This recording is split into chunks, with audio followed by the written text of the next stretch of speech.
जी पंजाबी प्रचार वालों अहमद रज़ा दा सलाम सत श्री अकाल ते नमस्कार। इस टाइम मौजूद हाँ ਅਸੀਂ ਗੁਰਦੁਆਰਾ ਦਰਬਾਰ ਸਾਹਿਬ ਔਰ ਦਰਬਾਰ ਸਾਹਿਬ ਦੇ ਵਿੱਚ ਜਿਵੇਂ ਸਿੱਖ ਸੰਗਤਾਂ ਦੁਨੀਆ ਦੇ ਕੋਨਿਆਂ ਤੋਂ ਆਉਂਦੀਆਂ ਰਹਿੰਦੀਆਂ ਹਨ, ਇੰਡੀਆ ਤੋਂ ਵੀ ਲੋਕ ਆਉਂਦੇ ਨੇ। ਇਸ ਟਾਈਮ ਪਟਿਆਲਾ ਇੰਡੀਆ ਤੋਂ ਸਾਡੇ ਕੁਝ ਵੀਰ ਉਹ ਸਾਡੇ ਨਾਲ ਖੜੇ ਨੇ ਤੇ ਨਾਲ ਸਾਡੇ ਦੋਸਤ ਮਿੱਤਰ ਪਿਆਰੇ ਖਲੀਲ ਔਜਲਾ ਸਾਹਿਬ ਵੀ ਖੜੇ ਨੇ। ਤੇ ਪਹਿਲੇ ਅਸੀਂ ਮਹਿਮਾਨਾਂ ਤੋਂ ਪੁੱਛਦੇ ਹਾਂ ਕਿ ਕਿੱਥੋਂ ਆਉਣਾ ਹੋਇਆ ਤੇ ਕੀ ਉਹਨਾਂ ਦੇ ਵਿਚਾਰ ਹਨ। ਜੀ ਬਾਜੀ ਕੀ ਨਾਮ ਆਪਣਾ? ਗੁਰਬਚਨ ਸਿੰਘ। ਗੁਰਬਚਨ ਸਿੰਘ। ਤੇ ਤੁਸੀਂ ਪਟਿਆਲਾ ਤੋਂ ਸਾਰੇ ਇਕੱਠੇ ਤਿੰਨੋਂ ਦੋਸਤ ਹੈ? ਇਕੱਠੇ ਹੀ ਆਏ। ਭਾਈ ਹੋ ਜਾਂ ਵੈਸੇ ਭਾਈ ਰਿਸ਼ਤੇਦਾਰ ਹੋ? ਤੇ ਕਿਵੇਂ ਦਾ ਲੱਗਿਆ ਇੱਥੇ ਆਣਾ? ਬਹੁਤ ਸੁੰਦਰ ਲੱਗਿਆ ਜੀ। ਤੇ ਇਹ ਕਦੋਂ ਦੀ ਮਨ ਦੇ ਵਿੱਚ ਚਾਹ ਸੀ ਕਿ ਜਾਣਾ ਹੈ ਗੁਰੂ ਕਾਫੀ ਘਰ? ਦੇਰ ਤੋਂ ਵਿਚਾਰ ਸੀ ਵੀ ਕਦੇ ਖੁੱਲੇ ਕਦੇ ਦਰਸ਼ਨ ਕਰਕੇ ਆਈਏ ਉਹਨੂੰ। ਹਾਂ ਅੱਜ ਦਰਸ਼ਨ ਕੀਤੇ ਆ, ਬਹੁਤ ਖੁਸ਼ ਹੋਇਆ ਮਨ। ਤੇ ਗੁਰੂ ਘਰ ਦੇ ਵਿੱਚ ਆ ਗਏ ਹੋ। ਯਕੀਨਨ ਇਹ ਦੁਨੀਆ ਦੇ ਹਰ ਜਿਹੜਾ ਅਮਨ ਪਸੰਦ ਹੈ ਇਨਸਾਨ ਹੈ ਜਾਂ ਸਿੱਖੀ ਦੇ ਨਾਲ ਜਿਹੜਾ ਜੁੜਾ ਹੋਇਆ ਉਹਦੀ ਖਾਹਿਸ਼ ਹੁੰਦੀ ਹੈ। ਤੇ ਇੱਥੇ ਆ ਕੇ ਜਿਹੜਾ ਤੁਸੀਂ ਕੁਝ ਦੇਖਿਆ ਉਹ ਕੁਝ ਬਿਆਨ ਕਰੋ ਕਿ ਕਿਵੇਂ ਦਾ ਲੱਗਿਆ ਇਹ ਸਾਰਾ ਕੁਝ, ਲੋਕਾਂ ਦਾ ਮੇਲ ਵਰਤਨ, ਔਰ ਖਾਸ ਕਰ ਇੱਥੇ ਜਿਹੜਾ ਤੁਸੀਂ ਆਏ ਹੋ ਤੇ ਇਸ ਟਾਈਮ ਜਿਹੜੀ ਖੁਸ਼ੀ ਹੈ ਉਹ ਕਿਵੇਂ ਦੀ ਮਹਿਸੂਸ ਹੋ ਰਹੀ? ਲੋਕਾਂ ਦਾ ਮਾਹੌਲ ਇੱਥੇ ਦੇ ਨਾਲ ਪੰਜਾਬ ਦੇ ਨਾਲ ਬਹੁਤ ਮਿਲਦਾ ਜੁਲਦਾ ਹੈ। ਬਹੁਤ ਵਧੀਆ ਲੱਗਿਆ। ਹਰ ਇੱਕ ਨੇ ਜੱਫੀ ਪਾ ਕੇ ਗੱਲ ਕੀਤੀ ਹੈ ਔਰ ਉਹਨਾਂ ਨੇ ਪੁੱਛਿਆ ਸਾਨੂੰ ਵੀ ਕਿਹੋ ਜਿਹਾ ਇੱਥੇ ਮਾਹੌਲ ਚੱਲ। ਬਹੁਤ ਵਧੀਆ ਸਾਨੂੰ ਲੱਗਿਆ। ਜੀ ਬਾਈ ਜੀ ਤੁਹਾਡਾ ਕੀ ਨਾਮ ਹੈ? ਬਾਜੀ ਗੁਰਮੇਲ ਸਿੰਘ ਜੀ। ਗੁਰਮੇਲ ਸਿੰਘ। ਹਾਂਜੀ ਜੀ ਗੁਰਮੇਲ ਸਿੰਘ, ਇਹ ਤਾਂ ਪਤਾ ਲੱਗ ਗਿਆ ਕਿ ਪਟਿਆਲਾ ਤੋਂ ਆਇਓ। ਕੁਝ ਦੱਸੋ ਕਿ ਆਪਣੇ ਵਿਚਾਰ ਸਾਂਝੇ ਕਰੋ ਸਾਡੇ ਸੁਣਨ ਵਾਲਿਆਂ ਨਾਲ ਕਿ ਕੀ ਕਹਿੰਦੇ ਹੋ ਅੱਜ ਦੇ ਦਿਹਾੜ ਦੇ ਵਿੱਚ, ਖਾਸ ਦਿਹਾੜ ਤੁਹਾਡੀ ਇੱਥੇ ਹਾਜ਼ਰੀ ਲੱਗੀ। ਇਹ ਦੇਖੋ, ਸਭ ਤੋਂ ਪਹਿਲਾਂ ਤਾਂ ਬਹੁਤ ਬੜੀ ਦੇਰ ਦੀ ਇੱਛਾ ਸੀ ਕਿ ਜਿਹੜਾ ਸਾਡਾ ਸਿੱਖ ਧਰਮ ਦੇ ਮੋਢੀ ਹੈ ਸ੍ਰੀ ਗੁਰੂ ਨਾਨਕ ਦੇਵ ਜੀ, ਉਹਨਾਂ ਨੇ ਆਪਣਾ ਜਿਹੜਾ ਅੰਤਮ ਸਮਾਂ ਇੱਥੇ ਬਿਤਾਇਆ ਔਰ ਇੱਥੇ ਕਿਰਤ ਕਰਨ ਦਾ ਜਿਹੜਾ ਸੰਦੇਸ਼ ਵੀ ਦਿੱਤਾ ਉਹਨਾਂ ਨੇ ਕਿ ਆਪਣੇ ਹੱਥੀਂ ਕੰਮ ਕਰੋ, ਕਿਰਤ ਕਰੋ, ਵੰਡ ਛਕੋ ਦਾ ਜਿਹੜਾ ਸੰਦੇਸ਼ ਹੈ, ਨਾਮ ਜਪੋ ਦਾ ਸੰਦੇਸ਼ ਇੱਥੇ ਦਿੱਤਾ।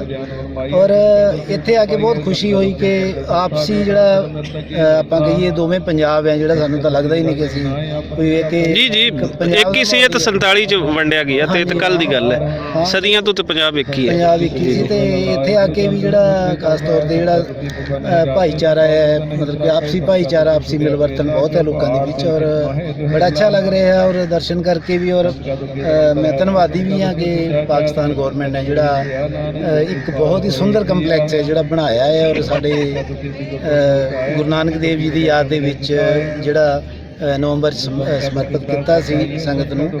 ਔਰ ਅਸੀਂ ਬਹੁਤ ਹੀ ਤੁਹਾਡੇ ਸਾਰਿਆਂ ਦੇ ਧੰਨਵਾਦੀ ਹਾਂ। ਬਹੁਤ ਅੱਛਾ ਲੱਗਿਆ ਇੱਥੇ। ਅੱਛਾ, ਜਿਹੜੀ 47 ਦੇ ਵਿੱਚ ਇੱਕ ਪਾੜ ਪਿਆ ਪੰਜਾਬ ਦਾ ਤੇ ਉਸ ਤੋਂ ਬਾਅਦ ਕੋਈ ਜਿਹੜਾ ਇੱਕ ਆਪਸੀ ਪਿਆਰ ਸੀ ਮੁਸਲਮਾਨਾਂ ਦਾ ਔਰ ਸਿੱਖਾਂ ਦਾ, ਜਿਹੜਾ ਸਦੀਆਂ ਪੁਰਾਣਾ ਪਿਆਰ ਸੀ ਔਰ ਸਾਡੇ ਵੱਡੇ ਦੱਸਦੇ ਨੇ ਕਿ ਅਸੀਂ ਤਾਂ ਬਹਿਣਾ ਬਾਈਆਂ ਤਰ੍ਹਾਂ ਰਹਿਣਾ ਹੁੰਦਾ ਸੀ, ਉਹਦੇ 'ਚ ਕੁਝ ਫਿੱਕ ਪਈ।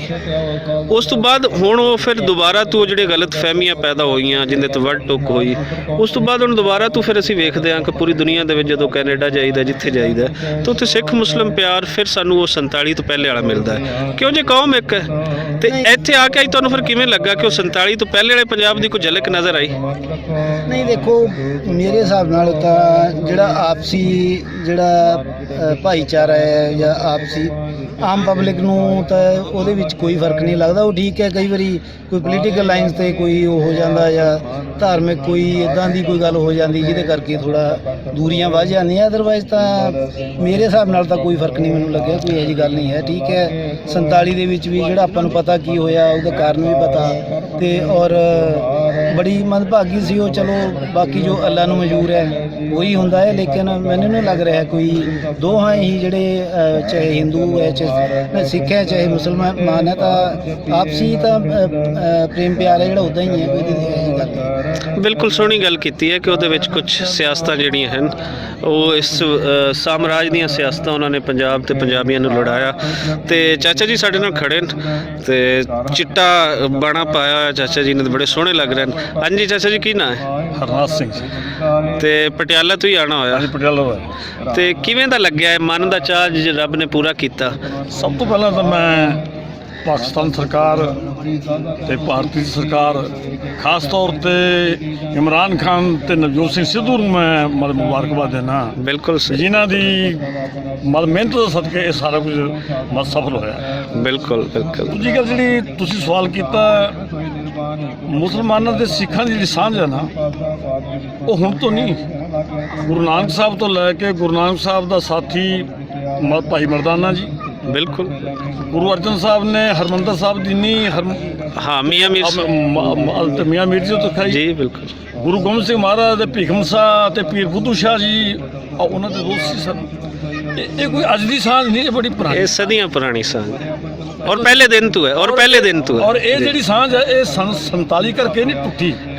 ਠੀਕ ਹੈ, ਲੀਡਰਾਂ ਨੇ ਇੱਕ ਲੀਕ ਖਿੱਚਦੀ, ਲੇਕਿਨ ਜਿਹੜੇ ਲੋਕਾਂ ਦੇ ਦਿਲ ਸੀ ਉਹ ਇੱਕ ਦੂਜੇ ਨਾਲ ਅਜੇ ਵੀ ਮਿਲਦੇ ਨੇ, ਉਦੋਂ ਵੀ ਮਿਲਦੇ ਸੀ। ਹਾਂ ਹਾਂ, ਇਹਦੇ 'ਚ ਕੋਈ ਦੋ ਰਾਵਾਂ ਨਹੀਂ ਗਿਆ ਮਤਲਬ। ਸੋ ਇਹ ਹੈਗਾ ਕਿ ਕੋਈ ਹੁਣ ਆਪਾਂ ਮਿਲ ਰਹੇ ਹਾਂ, ਤੁਹਾਨੂੰ ਸਾਡੀ ਚਾਹ ਤੇ ਅਸੀਂ ਤੁਹਾਡੀ ਚਾਹ ਰੱਖਦੇ ਹਾਂ, ਕੋਈ ਫਰਕ ਨਹੀਂਗਾ। ਇਹ ਸਿਰਫ ਲੀਡਰਾਂ ਦੀਆਂ ਲਾਈਨਾਂ ਵਾਹੀਆਂ ਹੋਈਆਂ ਨੇ ਤੇ ਲੀਡਰ ਹੀ ਖਿੱਚ ਰਹੇ ਨੇ ਉਹਨਾਂ ਨੂੰ, ਤੇ ਲੀਡਰ ਹੀ ਖਿੱਚੀ ਜਾ ਰਹੇ, ਹੋਰ ਇਸ ਤੋਂ ਇਲਾਵਾ ਕੁਝ ਨਹੀਂ ਹੈ। ਬੜੀ ਸੋਹਣੀ ਗੱਲ ਕੀਤੀ, ਔਰ ਇਹ ਐਸੇ ਲੋਕ ਬੜੇ ਘੱਟ ਮਿਲਦੇ ਨੇ। ਇੱਕ ਹੋਰ ਮੈਂ ਅੱਜ ਥੋੜਾ ਜਿਹਾ ਕੌੜਾ ਜਿਹਾ ਜਿਹੜਾ ਸਵਾਲ ਹੈ ਨਾ, ਮੈਂ ਉਹ ਪੁੱਛਾਂਗਾ ਕਿ ਇਹ ਮਜ਼ਹਬ ਠੀਕ ਹੈ, ਹਰ ਕਿਸੇ ਦਾ ਆਪਣਾ ਆਪਣਾ ਹੈ। ਸਾਡੇ ਸੂਫੀਆਂ ਤੇ ਗੁਰੂਆਂ ਨੇ ਵੀ ਇਹੀ ਦੱਸਿਆ ਕਿ ਕੋਈ ਹਿੰਦੂ ਹੈ, ਕੋਈ ਮੁਸਲਮਾਨ ਹੈ, ਕੋਈ ਸਿੱਖ ਹੈ, ਕੋਈ ਈਸਾਈ ਹੈ, ਉਹਦਾ ਧਰਮ ਆਪਣਾ, ਲੇਕਿਨ ਜੀਵੋ ਇਨਸਾਨੀਅਤ ਲਈ।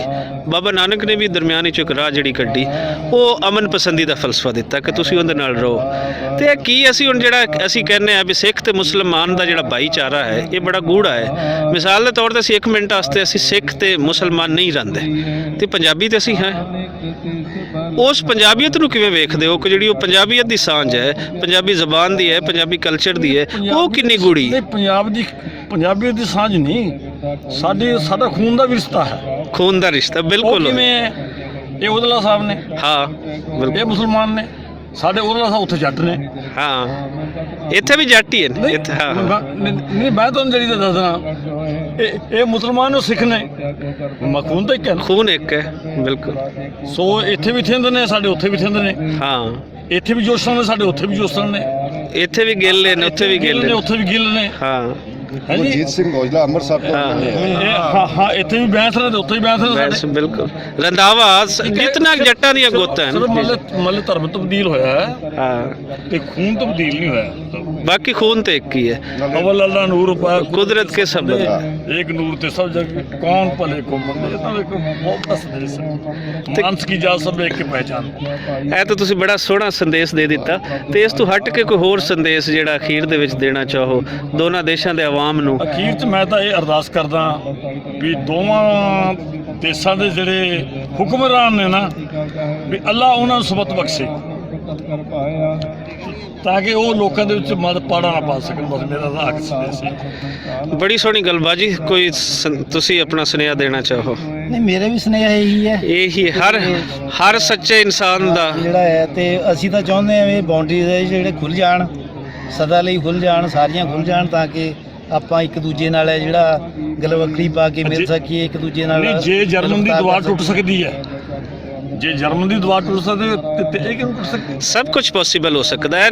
ਚਲੋ ਇਹ ਪੋਸੀਬਲ ਨਹੀਂ ਹੈ, ਦੋਨੋਂ ਰਿਆਸਤਾਂ ਬਣੀਆਂ ਹਨ, ਚਲੋ ਇਹਨਾਂ ਕੋ ਨਰਮੀਆਂ ਕਰ ਦੇਣ ਇੱਧਰ ਉੱਧਰ ਦੇ ਨਰਮੀਆਂ ਕਰ ਦੇਣ। ਕਹਿਣ ਦਾ ਮਤਲਬ ਇਹੀ ਹੈ ਨਾ ਵੀ ਜੀ, ਜੀ। ਇਹ ਰਿਸਟ੍ਰਿਕਸ਼ਨਸ ਹੈ ਚੱਕੀਆਂ ਅਸੀਂ ਜਾਣ। ਇੱਥੇ ਆਏ ਹੋਏ ਜੀ, ਅਸੀਂ ਆਸ ਕਰਦੇ ਸੀ ਵੀ ਨਨਕਾਣਾ ਸਾਹਿਬ ਵੀ ਅਸੀਂ ਦੇਖੇ ਜਾਈਏ। ਹਾਂ। ਲੇਕਿਨ ਬੰਦਸ਼ਾਂ ਬੰਦਸ਼ਾਂ ਉਹ ਤੇ ਫਿਰ ਉਹ ਤੇ ਬੰਦਸ਼ਾਂ ਹਨ। ਠੀਕ ਹੈ ਨਹੀਂ। ਤੇ ਤੁਸੀਂ ਆ ਜਾਓ ਵਿਸਾਖੀ ਤੇ ਆ ਜਾਓ, ਵਿਸਾਖੀ ਤੇ ਇੱਕ ਦੂਸਰੇ ਨੂੰ ਜੀ ਆਇਆਂ ਨੂੰ ਆਖਦੇ ਆ। ਤਸ਼ਰੀਫ ਲਿਆਓ। ਜ਼ਰੂਰ ਆਵਾਂਗੇ।